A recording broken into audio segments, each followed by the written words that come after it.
ሁሌ ህክምና አለ ማለት ነው ቤት ውስጥ። ሐኪም አያዋክብም፣ ሐኪም አያዳላም፣ ሐኪም አይቆጣም፣ ሐኪም ትገማለህ አይልም፣ ቁስለኛውን አይሳደብም። ሐኪም እንደምታውቀው በመሰለኝና በደሳለኝ የምትሰራው አይደለም በፍጹም። እናትህ ልጅ ነህ ሚኒስተር ልትሆን ትችላለህ። ፈለከውን የዓለም ትልቁ ተጽዕኖ ፈጣሪ ሰው ልትሆን ትችላለህ። እናትህ ጋር ልጇ ነህ። መርቆ ቀብቶ የሚሰጥህ ልጅ አለ፣ ብዙ ጉልበትና ኃይል የማይፈልግ ልጅ አለ፣ በጣም ብዙ ጉልበት የሚፈጅ ማገዶ የሚፈጅ ልጅ አለ። ሁለቱም ግን ልጆችህ ናቸው። አላህ ነው የሰጠህ ሁለቱንም ወይም ሶስቱንም አራቱንም። ለልጆቹ ተርቢያ በደንብ ፎከስ የማያደርግ አጠቃላይ ማህበረሰብ ሙስተቅበል የለው ነገ የለው ይወቀው። ሀቂቃ ለጥሩ ሙረቢ ለመሆን የሚያስፈልጉህን ግብአቶች ከፕሮፌሽንህ ውሰድ።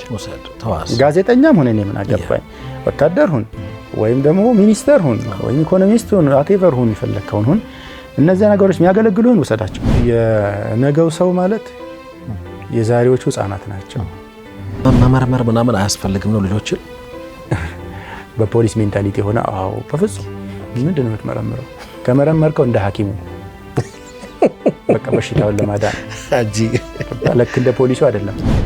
ለጎጆዬ ዕለተ ማክሰኞ ምሽት ከ2 ሰዓት ከ30 ጀምሮ ይጠብቁ።